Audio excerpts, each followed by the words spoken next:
Alors je voudrais revenir sur un point important, à savoir le besoin que l'on a que tout soit parfait. Tu vois, par exemple, je me pose, je mets la caméra et je filme le lever de soleil. Je me dis non, c'est pas vrai, il y a des travaux, il y a du bruit. Et on a ce côté mental qui veut que les choses soient parfaites. Et on a l'impression que parce qu'il y a un bruit, eh bien, on ne va pas pouvoir profiter de l'instant. Mais le soleil, il se lève toujours, finalement. On est d'accord. C'est pas parce qu'il y a du bruit que le soleil, il va pas se lever. Et en fait, ça amène une... C'est pas une prise de conscience, mais ça amène un questionnement de dire quels sont les moments dans ma journée, dans la vie, dont je ne profite pas parce que les choses ne sont pas exactement comme je les voulais. Tu vois, on veut vraiment, encore une fois, que tout soit parfait, tout soit aligné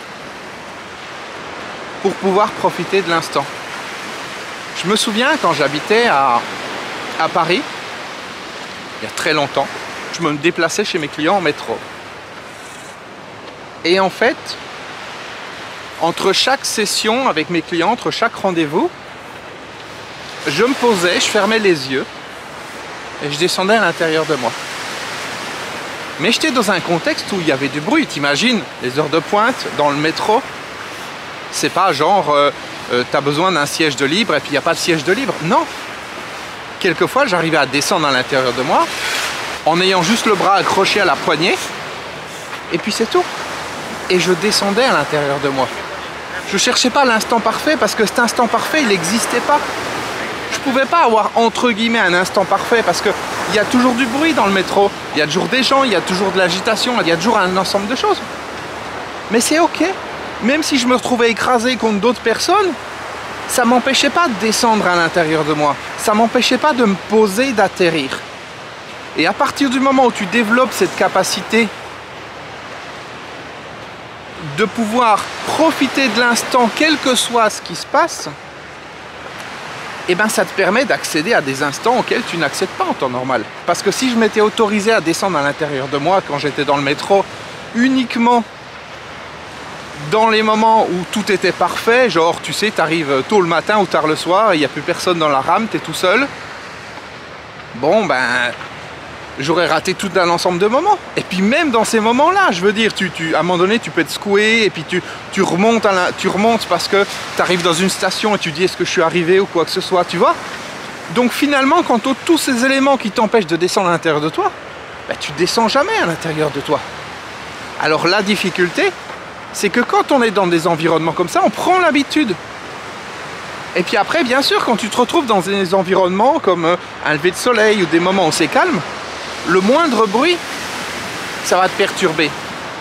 C'est exactement comme si tu n'as jamais de voisins qui font du bruit. Moi, je me souviens, pendant le premier confinement, j'étais quasiment tout seul dans ma résidence.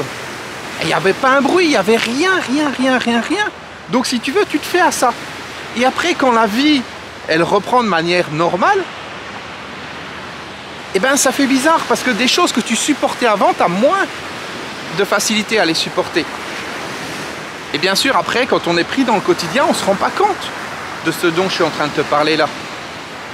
On ne se rend pas compte qu'à un moment donné, on en demande de plus en plus et que quand il y a le moindre petit quelque chose, ça nous contrarie.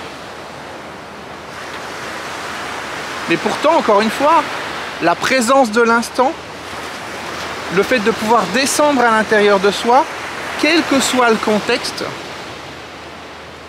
ça, c'est toujours là, quel que soit le contexte. Et ce qui fait la différence, ça va être le mental qui va dire non, là on peut pas parce que le contexte il est pas bon, là on peut pas parce que ceci, parce que cela, etc., etc.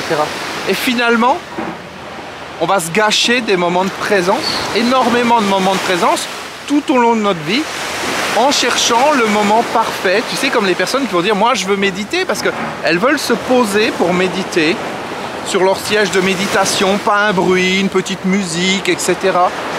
Et au final, en dehors de ce moment-là, elles sont déconnectées d'elles-mêmes. Parce qu'elles ont l'habitude de faire des choses dans un contexte entre guillemets idéal. Et c'est important de pouvoir descendre à l'intérieur de soi, en tout cas c'est ma perception des choses à n'importe quel moment, quelles que soient les circonstances. Et ça nous permet d'être beaucoup plus soi-même. Et plus on est soi-même, plus ça nous met en contact avec notre potentiel intérieur, avec ce que l'on est vraiment. Et c'est ça la vie. Être ce que l'on est, se connecter à notre potentiel intérieur et laisser cette puissance, ce potentiel intérieur diriger notre vie, plutôt que de laisser les peurs, les doutes, le stress, etc. diriger les choses à notre place.